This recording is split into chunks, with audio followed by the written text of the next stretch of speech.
Hai teman-teman yang sedang bereuni, saya Haryo B. Wicakso. Seharusnya saya hadir bersama teman-teman untuk bereuni, namun karena satu hal, saya tidak bisa ada di sana.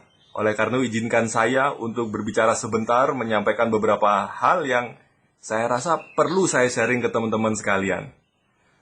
Mengenai reuni ini, saya menemukan bahwa dalam perjalanan profesi saya sebagai seorang business coach, begitu banyak cara orang melakukan reuni. Namun, mungkin yang efektif hanya beberapa.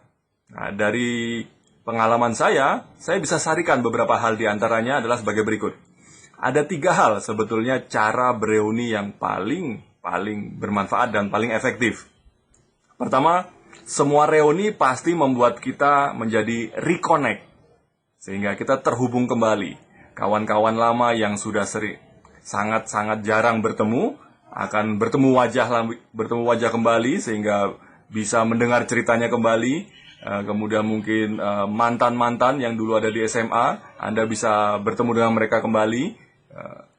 Dan begitu banyak memori-memori lama yang Anda bisa temukan kembali saat reuni.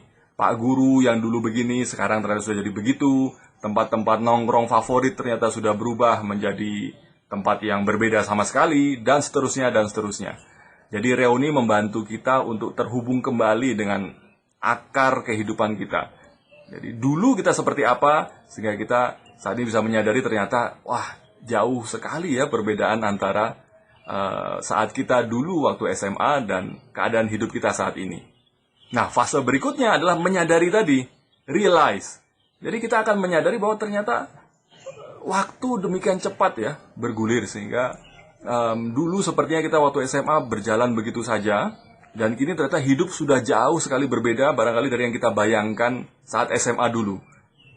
Kita menyadari banyak sekali fakta yang berbeda dengan dugaan kita, ekspektasi kita. Si A yang kita pikir dulu akan jadi seperti apa, ternyata sudah jadi seperti ini, si B jadi seperti apa, dan seterusnya. Dan akhirnya kita, di titik itu kita akan bisa menyadari bahwa setiap orang memiliki jalur pertumbuhannya masing-masing yang bisa jadi berbeda-beda.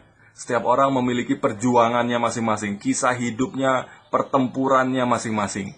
Ternyata tidak ada satu orang pun yang hidupnya bisa kita bandingkan apple to apple. Oleh karena itu, harusnya di titik ini kita menjadi sangat-sangat bersyukur gitu ya.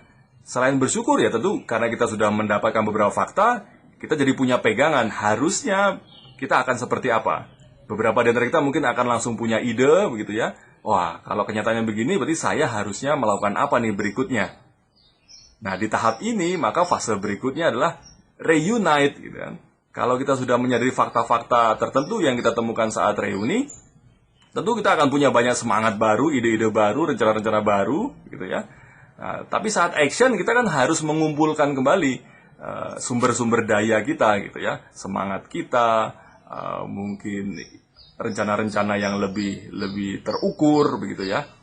Nah, dari pengalaman saya bertemu begitu banyak pebisnis dan menemani mereka membangun bisnisnya dan mendengarkan kisah-kisah hidup mereka, jatuh bangunnya mereka, saya bisa menyimpulkan bahwa ini fase yang paling penting, yaitu reunite, mengumpulkan kembali, bersatu kembali. Apa yang harus kita kumpulkan kembali? Apa yang harus kita buat jadi bersatu kembali?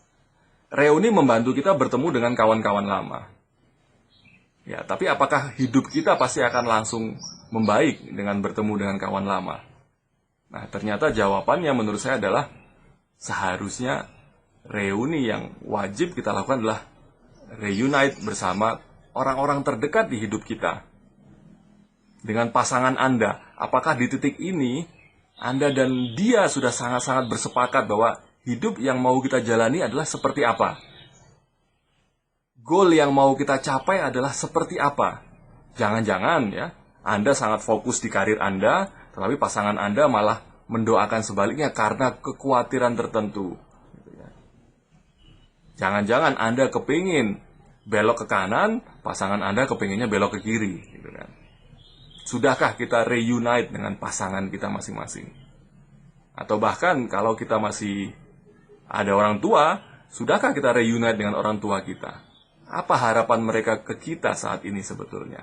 Jangan-jangan kita menapaki karir tertentu, sementara doa mereka sebetulnya berharap kita menjadi orang yang berbeda. Sudahkah kita pernah tanyakan ini ke mereka? Sudahkah kita betul-betul reunite dengan orang tua kita, jika mereka memang masih diizinkan berumur panjang sampai hari ini?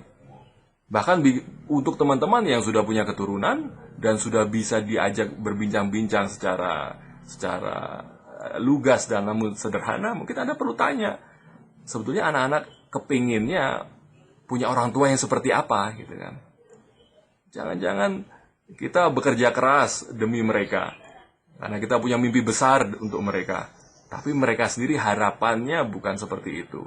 Hasilnya, doa yang mereka sampaikan setiap hari, jangan-jangan berbeda dengan harapan-harapan yang kita ingin capai dalam hidup ini. Jadi fase reunite atau bersatu kembali dengan orang-orang terdekat di hidup kita, harusnya adalah fase terpenting yang jadi action kita setelah reuni kali ini, teman-teman. Sekian dulu dari saya. Jika Anda merasa kepingin dapat lagi tips-tips tentang bisnis dan kehidupan, Anda boleh masuk ke gratio.com.